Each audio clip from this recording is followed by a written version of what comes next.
there was that one place I always thought about, and I just wanted to be there with you. The place that no eye has ever seen, the place that no heart has ever perceived. I had a great feeling inside of me. Assalamualaikum warahmatullahi wabarakatuh. Alhamdulillahi rabbil alamin, wassalatu wassalamu ala asrafil anbiya'i wal mursalin wa ala alihi wa ashabihi ajma'in. Amma ba'd. Segala puji hanyalah milik Allah Subhanahu wa ta'ala, dan selawat serta salam semoga terlimpah ruah atas junjungan Nabi kita, yakni Nabi Muhammad sallallahu alaihi wasallam. Baik, di sini saya langsung saja akan membahas tentang wudu. Wudu secara etimologi berarti kebersihan atau an-nazafah. Kata al-wudu dengan dhammah al-wadu adalah nama bagi suatu perbuatan, yakni menggunakan air bagi anggota badan tertentu. Sedangkan al-wadu dengan fathah al-waw ialah nama air yang dipakai untuk berwudu. Wabah Zuhali, seorang ahli fiqih dari Syria, mengutip dari kitab Kasyif al-Qina, mendefinisikan dengan isti'malu ma'i tuhuru fi a'dha'il arba'ati ala sifatin makhsusatin fi syar'i. Memakai air yang suci pada anggota badan yang 4, muka, 2 tangan, kepala, dan kedua kaki berdasarkan sifat yang ditentukan oleh syarak. Menurut pendapat Hanifiyah, hukum berwudu ialah ada beberapa kemungkinan. Yang pertama yaitu fardu, yang kedua wajib, yang ketiga sunnah, yang keempat makruh, yang kelima haram.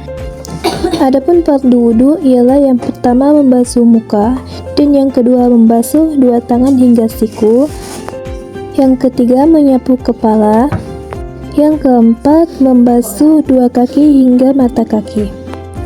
Nah, di sini ada beberapa perbuatan yang makruh dilakukan oleh orang yang berwudu. Adapun yang makruh dilakukan oleh orang yang berwudu ialah yang pertama berlebihan dalam menuangkan air, dan yang kedua melempar muka atau anggota wudu yang lain dengan air. Yang ketiga berbicara, yang keempat minta tolong kepada orang lain tanpa ada uzur, yang kelima berwudu di tempat yang bernajis, dan yang keenam menyapu leher dengan air. Ini menurut jumhur selain Hanafiyah. Yang ketujuh menyengaja meninggalkan sunat wudu. Yang kedelapan berwudu dengan sisa air wudu. Yang kedelapan berwudu dengan sisa air wudu wanita bila air itu sedikit. Dan ini menurut golongan Hanabilah, sedangkan menurut jumhur dibolehkan. Dan yang kesembilan berwudu dengan air panas karena dimasak atau yang dipanasi oleh matahari. Adapun yang membatalkan wudu ialah yang pertama keluar sesuatu dari salah satu jalan kubul dan dubur. Yang kedua melahirkan dan tidak mengeluarkan darah nifas. Dan yang ketiga keluar sesuatu dari selain kubul dan dubur seperti keluar darah dan nanah dari bagian badan yang sakit. Yang keempat muntah, yang kelima hilang akal. Oke, kita langsung saja masuk ke pembahasan yang kedua, yaitu tayamum. Tayamum secara etimologi berarti menyengaja, dan terminologi fikih diartikan dengan menyampaikan tanah ke muka dan 2 tangan sebagai ganti daripada wudu. Tayamum disyariatkan berdasarkan firman Allah Subhanahu wa ta'ala yang berbunyi, A'udzubillahi minasyaitonirrajim, Bismillahirrahmanirrahim. Wa in kuntum marda aw ala safarin aw jaa ahadun minkum minal ghaiti aw lamastumun nisa falam tajidu ma'an fatayammamu sa'idan tayyiban famsahu biwujuhikum wa aydikum. Dan jika kamu sakit atau dalam perjalanan atau datang kepadamu buang air atau menyentuh wanita, lalu kamu tidak memperoleh air, maka bertayamumlah dengan tanah yang bersih. Sapulah muka dan kedua telapak tanganmu. Sapulah muka dan kedua tanganmu. Sebab-sebab yang membolehkan tayamum.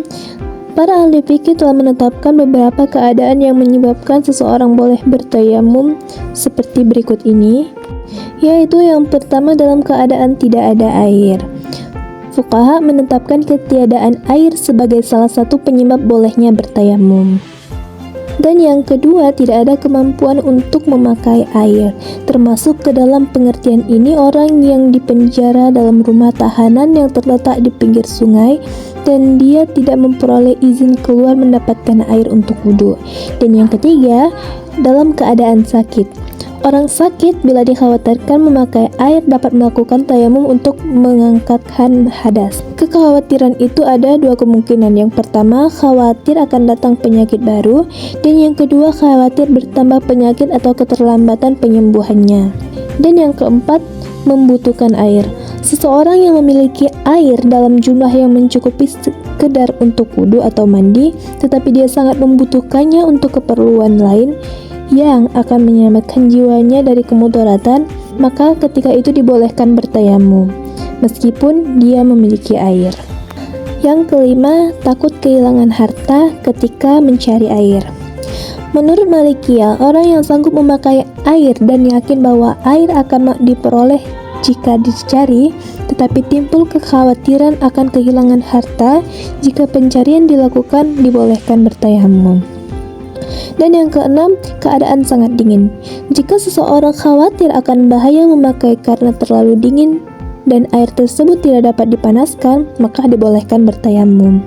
Dan yang ketujuh, tidak ada alat untuk mengambil air.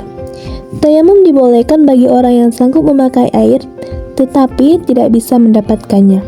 Misalnya, ada air pada suatu tempat yang hanya didapatkan dengan alat-alat tertentu, sementara itu tidak ada padanya alat, seperti ketiadaan timba, pengambilan air dari sumur jika dalam. Jika terus diusahakan waktu akan habis, maka itu dibolehkan bertayamum. Nah, yang terakhir, dikarenakan takut habis waktu sholat. Kalangan Syafi'iyah tidak membolehkan bertayamum karena takut akan habis waktu sholat jika dia mengambil air untuk berwudu, karena bertayamum ini dilakukan bersamaan dengan adanya air. Lain halnya bagi musafir, dia tidak mesti mencari air terlebih dahulu jika khawatir akan habis waktu sholat, dan dalam keadaan itu dia dibolehkan tayamum. Oke, masuk saja kita ke dalam rukun wudu. Yang pertama yaitu niat ketika menyapu muka. Yang kedua, menyapu muka dengan kedua tangan. Para ahli fikih sepakat menetapkan menyapu muka dengan tangan sebagai rukun tayamum. Berdasarkan firman Allah, "Fatayammamu sa'idan thayyiban famsahu biwujuhikum wa aydikum." Maka bertayamumlah dengan tanah yang baik atau suci, sapulah mukamu dan tanganmu dengan tanah itu. Yang ketiga yaitu menertibkan fardu atau rukun menurut golongan Syafi'iyah dan Hanabilah. Yang keempat, berturut-turut, yaitu menyapu anggota-anggota tayamum yang berkesinambungan tanpa dibatasi dengan suatu waktu atau perbuatan lain yang memberi kesan terputusnya tayamum. Yang kelima, sa'ih atau tanah yang suci. Menurut golongan Malikiyah, adanya tanah yang suci merupakan rukun, sedangkan bagi ulama lainnya merupakan syarat. Adapun tata cara bertayamum yaitu, jadi masuk saja kita ke cara-cara bertayamum. Ada dua pendapat tentang cara-cara bertayamum. Yang pertama, menurut pendapat golongan Hanafiyah dan Syafi'iyah, memukulkan tangan ke tanah 2 kali, 1 pukulan untuk muka dan 1 lagi untuk tangan. Sedangkan yang kedua, menurut golongan Malikiyah dan Hanabilah, tayamum yang wajib adalah 1 kali pukulan untuk menyapu muka dan anak jari bagian dalam, kemudian menyapu kedua tangan dengan telapak tangan. Dan adapun sunnah tayamum yaitu yang pertama, membaca tasmiyah di awal tayamum. Yang kedua, memukulkan telapak tangan ke tanah, kemudian mengirapkan dan berhati-hati mengusapkan ke muka. Dan yang ketiga, meragangkan anak jari supaya masuk tanah ke sela-selanya. Dan keempat, tertib. Dan yang kelima, berturut-turut. Dan adapun yang membatalkan tayamum ialah yang pertama, semua hal yang membatalkan wudhu dan mandi. Yang kedua, hilangnya kesulitan yang membolehkan tayamum seperti sakit dingin dan lain-lain sebagainya. Dan yang ketiga, melihat air atau sanggup memakai air yang memadai walau 1 kali menurut golongan Hanafiyah. Tetapi menurut golongan Malikiyah dan Hanabilah, Hanabilah asal melihat atau menemukan air walaupun yang tidak memadai untuk wudu atau mandi sudah membatalkan tayamum. Yang keempat, habis waktu. Menurut golongan Hanabilah, tayamum batal dan habisnya waktu sholat, karena tayamum dilakukan untuk sholat. Dan yang kelima, murtad. Hal ini membatalkan tayamum menurut golongan Syafi'iyah, akan tetapi bagi golongan Hanafiyah yang lain tidak membatalkan seperti halnya dalam persoalan wudu. Dan yang terakhir, adanya batas yang panjang atau lama antara tayamum dengan sholat. Menurut golongan Malikiyah, karena keharusan kesinambungan antara tayamum dan sholat terpenuhi. Sedangkan bagi yang tidak mengharuskannya adalah kesinambungan, maka hal ini tidak membatalkan tayamum. Oke teman-teman, mungkin cukup ini penjelasan saya. Kurang dan lebihnya saya mohon maaf. Billahi taufiq wal hidayah. Wassalamualaikum warahmatullahi wabarakatuh.